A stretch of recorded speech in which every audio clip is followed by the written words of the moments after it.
time of possession, I thought we had ball control, etc.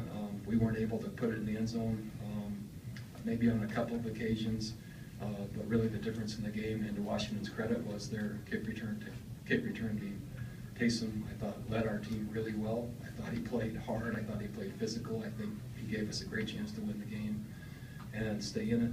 And so, but I told my team I was proud of them. I liked how hard they played, and our special teams needed to execute better today.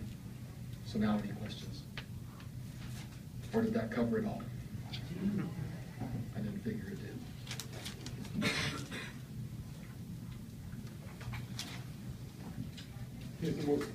What do you think the issue is in terms of getting the ball in the end zone? You got down there, keeping their territory a bunch of times, only got it in the end zone once. What was the issue you think there?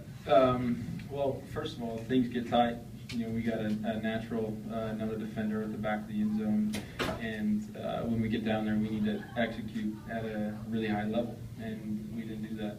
We had a couple penalties that really killed us, and we needed to execute a little better, fire off the ball, and do that. And you know, Washington's credit, they really came at us hard when we got down there, and we weren't able to punch it in.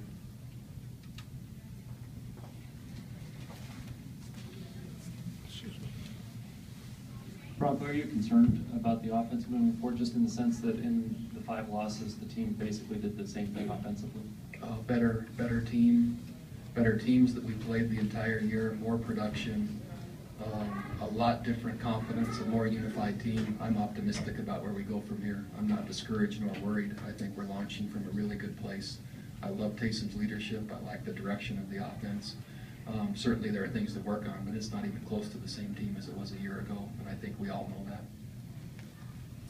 This game for both of you guys, you know, the end of the career for Cody Hoffman, for you, throwing and you coaching. Just talk about what he meant to the program and what he accomplished in his 4 years. He's the all-time leading receiver in BYU history, and you start thinking about Jim McMahon, Gifford Nielsen, Mark Wilson, Ty Detmer. They had to throw it to somebody, and the past 4 years, Cody has more catches than anyone else in all BYU history. That's, I think if you just pause for a minute to reflect on that, that pretty much says it all. I would second everything Coach said, and I'd also say as a quarterback, Cody's been the biggest security blanket for me to have. If we do get one-on-one coverage out there with Cody, I have no hesitation to throw it to him, and he usually comes down with it. So I've loved playing with Cody. Not only that, but he collects so much interest on the football field that other guys are open because of that. So he's been a good friend to me and really fun to play with. What was Washington doing defensively in the second half? You had some opportunities in the first half, as you said. Mm-hmm. In the second half, shutting it out. What was the key to that?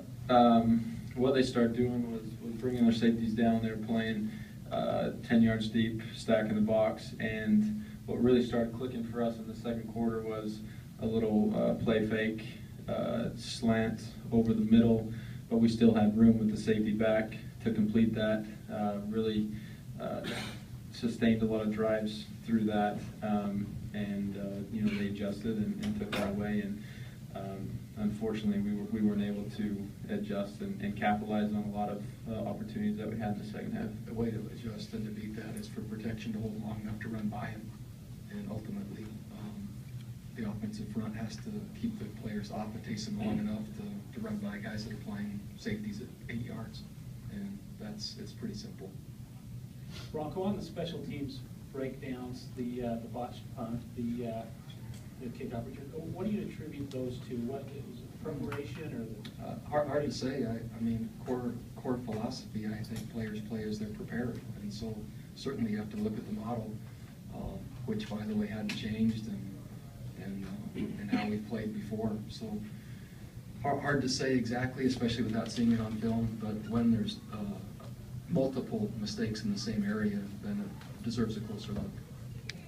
Taysom back on Cody, he took that hit off the gadget play. How concerned were you about him immediately, and how much maybe did that shake up the rest of the game plan for the night, because he seemed to be on a pretty good roll catching passes? Definitely concerned. More of you know, friendship. You never want to see a guy on your team go down, and if we had to play without him, we were going to be fine. Again, I was concerned because he's a playmaker, but I trust the other guy behind him as well, and I knew that we would be fine. Fortunately, he was able to come back, and I'm just grateful that it wasn't anything serious.